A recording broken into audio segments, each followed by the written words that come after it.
Hey folks, how you doing? It's Coach Gavin here from Training for Warriors Kildare. So this is our third video in our very short series on basically goal setting for 2016. How to learn from your mistakes in 2015 and giving you some tips on how maybe to break down your goals for 2016 to ensure you succeed where you haven't before.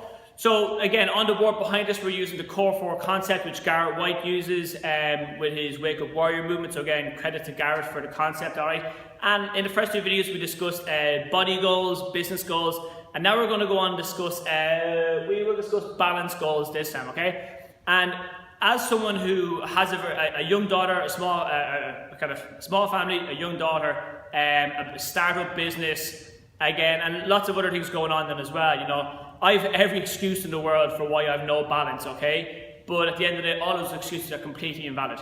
Because when you leave your excuses to the side and you're just you just be yourself and you don't let those excuses hold you back, again, you'll achieve great things, okay? And we're getting into the process of doing that then as well. So again, it's quite tricky to kind of, when I came to these sections, when I was setting these goals for myself, it was quite tricky to kind of go, right, well, where exactly am I going to go?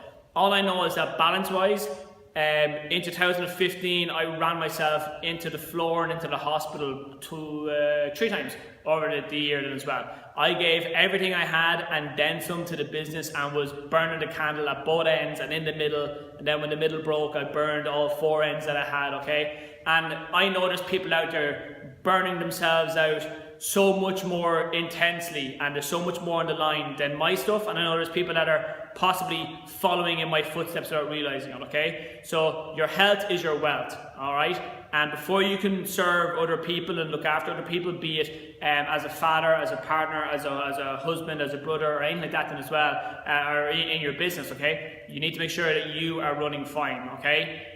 So don't be afraid to take time off or to look after yourself then as well, because that's something I didn't do because I felt, no one here would understand. And then I realized actually everyone here would understand, and they actually appreciated it more when I took the time to look after myself. So when I was here, I was a better coach, I was a better trainer, and everything in here was a hell of a lot better then as well. So balance wise then again, so me first. Do not, bonus tip here, do not be afraid to put yourself first, okay? And again, with a girlfriend and with kids and with students here in our facility, it can be quite tricky then as well. But I've gradually over the latter part of 2015 gotten used to doing that, of putting myself first for small blocks of each day where it was just something that I wanted to do and it benefited me solely. And again, and it meant turning down other things, and that's perfectly fine. So again, over the course of the year, again, didn't really know how to gauge what I was going to do, so I broke it down time-wise, and I said, right, I'm going to invest at least this much time over 2016 in these areas. So the first one is me time, and you'll see I've put down 7,300 minutes, and when you say it like that, it sounds really incredible. I'm going, wow, I'll never be able to do that. But then when you look over here, that's 20 minutes a day of investing in myself. And that most likely is going to involve lying on the floor with the blinds closed and just catching my breath and just doing nothing for 20 minutes. It could be having a cup of tea in the garden or looking at things like that. I really enjoy. Going for a walk, I would put over here with my body goals as active recovery, but they could kind of cross over, I suppose. And it just means not being on the phone, not listening to music. Well, for me, not being on the phone, not listening to music, not being on the laptop, the TV being off, and just relaxing there. It could be lying on the couch in front of the fire, anything like that, just kind of to actually relax. Because one thing I noticed I was making the mistake of, and you're probably doing the same thing, was that when you were off work, you weren't relaxing. You were still highly stressed, you were just falling asleep here, falling asleep there. You weren't consciously or deliberately doing something to help yourself relax. And there's a big difference between, oh yeah, sure, I had a nap, as opposed to, I deliberately had a nap, or I deliberately rested and did like things like that. Next up, daytime, all right? So again, along with starting up a brand new business, again, my relationship took a massive hit then as well.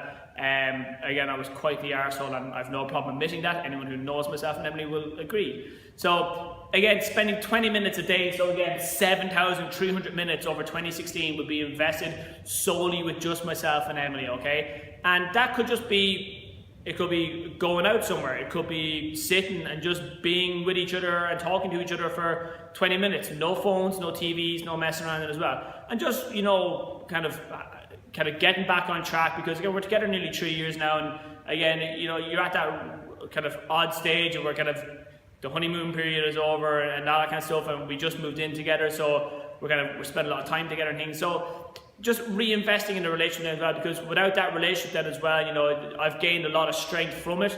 So it's important in the relationships you have in your life as well, and be they romantic relationships or just even with friendships and that there as well, is to go and to kind of get that back on track as well. And that's actually another thing I'm going to stick up on the board.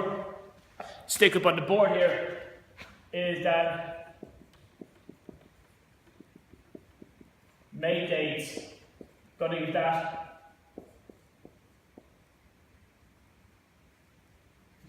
Pardon me, should have filled that in before. Mate dates, catching up with all the guys and girls I was in college with, and friends of mine from back home. And again, 7,300 minutes over the year. And that could basically be, you know, sometimes I might see them for an hour or two every week or whatever that as well. Or what you could do is break it down and go, right, one day a month I'm meeting up with X and Y.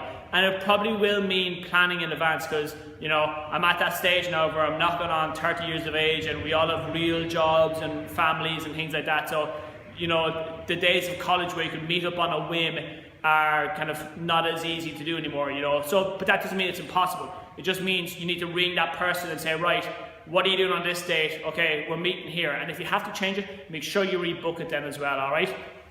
And then daddy time. Daddy time is basically me and my daughter. So 7,300 minutes again. So look, I'm giving over 30,000 minutes in 2016. See, when you say things like that, it goes, whoa, that's huge.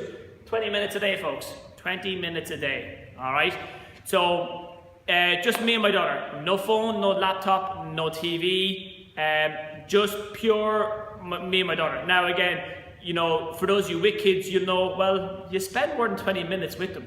I don't mean just being with them and, you know, physically we're in the room together, but, you know, mentally, spiritually, we're not in the room together. I mean, being there in the moment, doing jigsaws, colouring in books, giving her my undivided attention, investing in that relationship. Because at 4 years of age as well, she notices everything. And I am ashamed to admit, at one stage she turned around and had said, she got upset because I was on my phone so much. You should never have to hear that from your son or daughter. But to hear that, that will stay with me till the day I die. And as handy, and I could justify it. Run the business, yada, yada, yada, emails, this. They come first. And then they help that grow. So invest with your kids, invest with your partner, invest with yourself first. Again, much like the business, not something we usually discuss in all of our videos, but again, it's a huge area. So guys, again, hope that was helpful. Hope you can kind of see very quickly how we can break this down and succeed, you know, daily as we go along. Again, you'll notice daily, okay? Not just my granddad's surname. It's something you need to do every day. All right, guys, see you in part 4. Take care. Bye.